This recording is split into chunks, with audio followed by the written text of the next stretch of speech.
Up next, 36 years after the events of Beetlejuice, the Deetz family returns home to Winter River after Charles Deetz's unexpected death. Lydia's life is turned upside down when her rebellious teenage daughter, Astrid, discovers the mysterious model of the town in the attic, and the portal to the afterlife is accidentally opened, releasing Beetlejuice. In Beetlejuice Beetlejuice, a fantasy comedy horror film 36 years later, directed by Tim Burton. This film, of course, brings back Michael Keaton, Winona Ryder, and Catherine O'Hara, who reprised their roles alongside new cast members Justin Theroux, Monica Bellucci, Jenna Ortega, and Willem Dafoe. I, Charles Kirkland, will start first on this. I remember watching the original film, right, back in the day. And I think I found that original film enjoyable. In 1988, this was a fun little jaunt to see Michael Keaton, who was in the height of his powers. This is a couple of years, or actually a year before he would do Batman. And, he was making, films like Punchline and other stuff. So Michael Keaton was the man back in the day.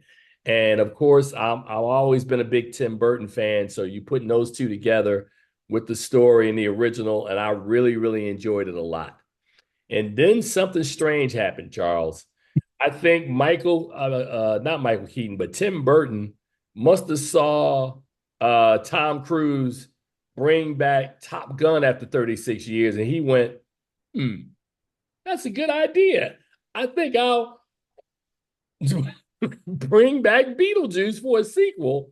And let me just tell you, man, in this story, of course, we've got to get to Beetlejuice, but now Winona Ryder returns. She now has a daughter. Her and her daughter are not seeing eye to eye. Her mom is now like I'm not gonna call it like a reality ghost host of what do you call it, Charles? Podcast. Yeah, she's doing a podcast. Yeah, she's doing a podcast, a podcast about the great beyond and ghosts. And the daughter, none of them believe it. Her fiance is also her manager, and suddenly, she's explaining, starts to see Beetlejuice popping up in different spots, and suddenly the two of them are reunited. There's this subplot which I'm not going to really go into it because I don't want to spoil a movie, with the daughter who's rebelling against her mom, and she meets this boy, and it goes sideways. And I'll just tell you this, man.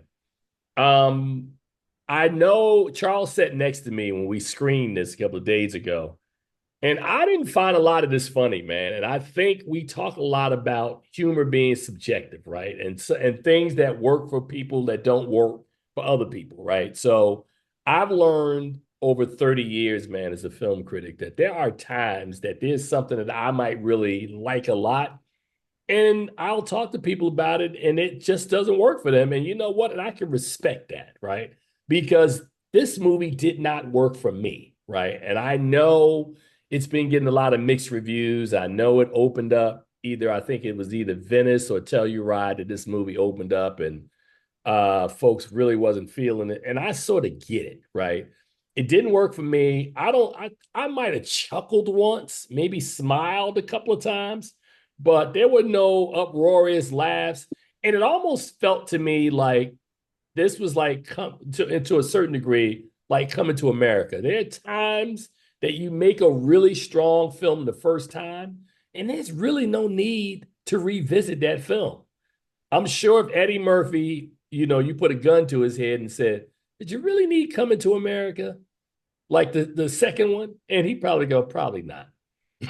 So, you got some stories, like I said earlier, I referenced Top Gun, which was a fantastic idea 30 years after the fact. I've even looked at some of these bad boy films that I think really work after like long pauses. This movie, man, the long pause, man, I don't think there was enough there for Tim Burton to bring this back, in my opinion. So you've heard my opinion. Charles, what say you about Beetlejuice? Well, here's the thing that you might have not mentioned. Beetlejuice, the sequel was planned almost, a couple years after the original. It's sat on a shelf for 36 years, 34 years before it actually got made.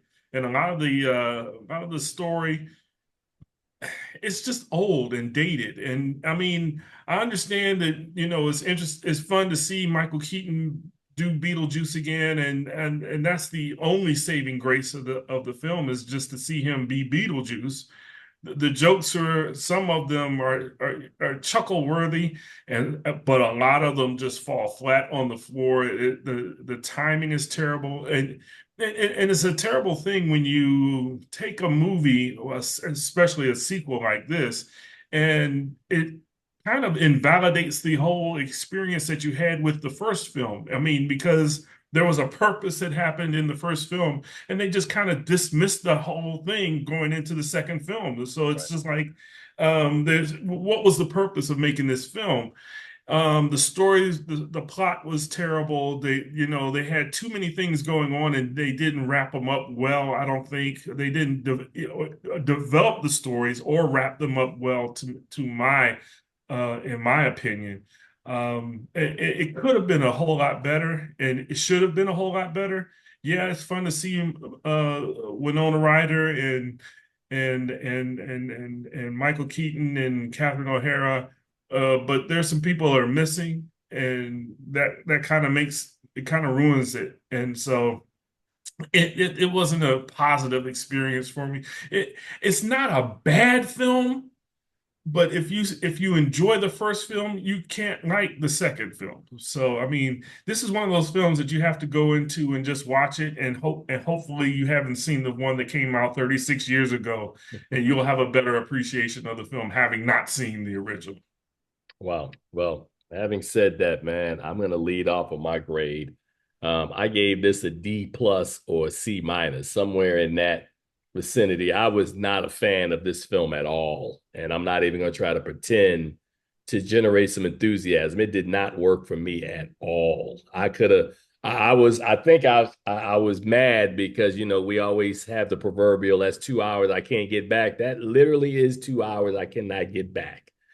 So not my favorite film. I'm not going to say it's the worst film I've seen this year because it's not that bad, but as a comedy, it just doesn't work. I didn't get the appeal. So it's not a movie made for me. Charles, what would you give this movie? I actually went through and letterboxed the film as after I got finished, and I gave it 2.5 stars. So I guess that's a C minus, somewhere in that area. It's not really a great film, but it's not a terrible film either. So, Right. Yeah. Well, I letterboxed it at 1.5 stars. How about that? So, but Beetlejuice is in theaters this weekend. Again, we've been saying it all show. You be the judge, you check it out. Until next time, man, we'll see you guys. You enjoy your weekend, and please see something good at the movies. Not this one, though. All right. You take care. Peace.